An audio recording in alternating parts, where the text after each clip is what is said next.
Hai, halo sahabat pecinta catur, selamat datang kembali di Catur Talk Indonesia. Bagaimana kabar kawan? Semoga kita sehat selalu dan rezeki kita dilancarkan.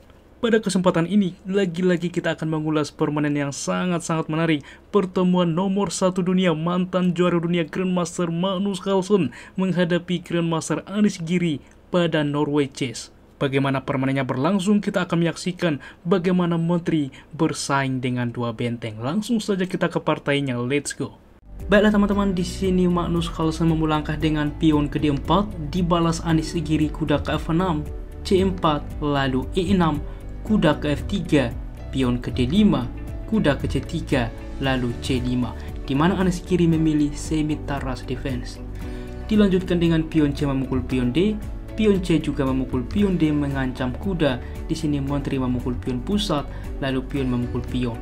Memang teman-teman terlihat bahwa di sini pion dari Anish Giri terisolasi, tetapi kita lihat kompensasi yang didapatkan dapat mengaktifkan gajah ke depan, mengaktifkan kuda mengancam Menteri terlebih dahulu, dapat juga mengaktifkan gajah satu lagi. Inilah kompensasi teman-teman yang didapatkan. Gajah ke G5 langsung mengepin kuda, sehingga gajah ke E7 mencoba juga melepaskan pinan ke depan serta mempersiapkan rokade. Pion ke E3 saat ini, lalu rokade. Dilanjutkan gajah ke E2, Magnus Carlsen juga mempersiapkan hal yang sama, yaitu rokade sayap raja. Kuda ke C6 dilanjutkan mengancam Menteri, Menteri mundur ke D3, lalu pion ke H6 mengusir gajah. Gajah mundur ke H4, lalu gajah ke E6. Kita lihat teman-teman bahwa kedua pemain sudah siap juga mengembangkan semua perwira. Di sini juga Menteri akan aktif ke depan sehingga benteng juga sudah terhubung satu sama lain, dan Magnus Carlsen untuk menghubungkan semuanya hanya untuk rokade, dan ini yang dilakukan oleh Magnus Carlsen. Menteri ke B6 saat ini kita lihat mengaktifkan diri dengan tempo mengancam pion. Di sini gajah langsung memukul kuda terlebih dahulu. Dilanjutkan dengan gajah memukul gajah, maka langsung kuda memukul pion pusat teman-teman. Kita lihat di sini mengancam Menteri. Apabila benteng mencoba mengepin, ini cukup fatal karena apa? Kuda akan memukul Menteri ke depan. Di mana benteng memukul Menteri ada gajah teman-teman, serta pertukaran kualitas. Dan apabila Menteri semisal mundur ke 8, ini juga salah karena apa? Kuda memukul gajah tempo skak. Ini yang cukup penting teman-teman. Sehingga Menteri tentunya menerima mengancam pion. Di sini simple B3, dan ini pun masih cukup lebih baik dari putih.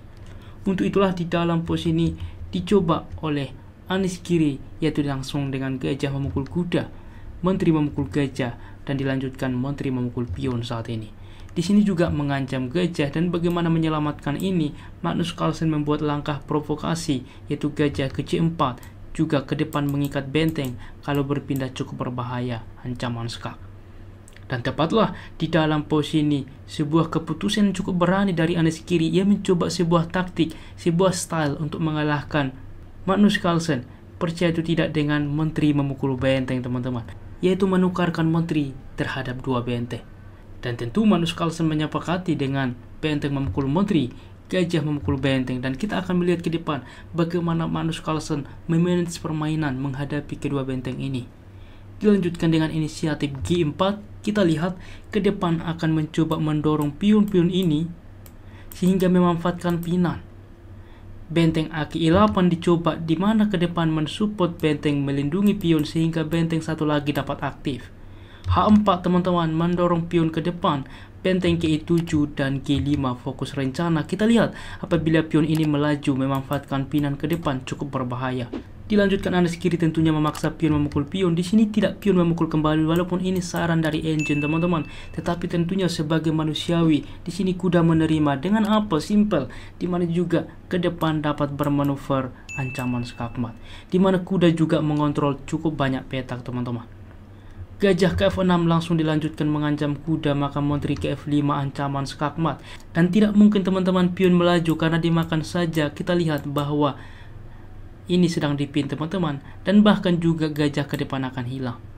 Oke, sehingga memaksa gajah tentunya memukul kuda, maka di sini pion memukul kembali, melaju tetap ke depan. Benteng ke E5 mengancam Menteri, mengancam pion, Menteri ke F4. Dilanjutkan Menteri ke-5 mengancam gajah di masa depan, tetapi saat ini gajah masih disupport oleh Menteri sehingga fokus rencana Ki 6. Dan ini yang dilakukan Magnus Carlsen. Dan kita melihat teman-teman bagaimana langkah-langkah yang dimainkan Magnus Carlsen.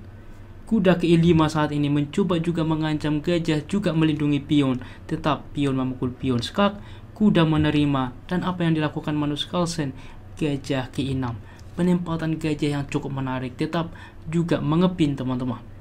Benteng ke-5 masih dicoba, mungkin ke depan mencoba mensupport pion melaju, membawa raja aktif, membawa benteng ancaman counter attack skakmat ke depan.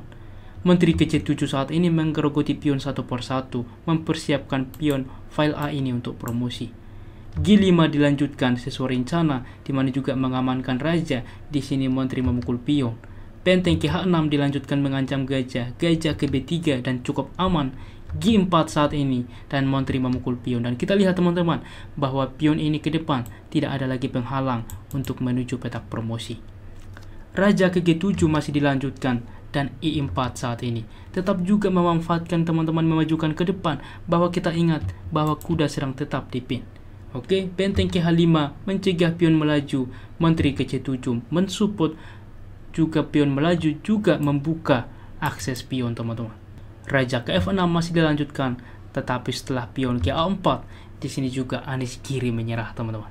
Mengapa menyerah? Karena tiada lagi langkah signifikan yang bisa dilakukan oleh hitam. Semisal dengan ide seperti ini, benteng kita ambil ke H7, di mana ke depan supaya benteng dapat berpindah ancaman skakmat, karena apabila langsung benteng berpindah tiada perlindungan dari kuda, bukan? Semisal kita ambil, masalahnya Magnus Carlsen punya balasan E5 skak. Kita lihat apabila diterima maka benteng akan hilang. Raja ke G6 saat ini, maka jelas A5 bisa teman-teman. Dengan harapan benteng F ke H8 ancaman skakmat, masalahnya gajah ke C2 skak, waktu yang sama mengancam benteng. Dan rencana gagal semua. Tentunya pertukaran, maka E6, kuda bahkan hilang dan pion bebas promosi ke depan. Bagaimana teman-teman? Sangat-sangat menarik bukan? Taktik kombinasi juga yang dimainkan oleh Anies Giri tidak bekerja kepada Magnus Carlsen. Berikut adalah tingkat akurasinya.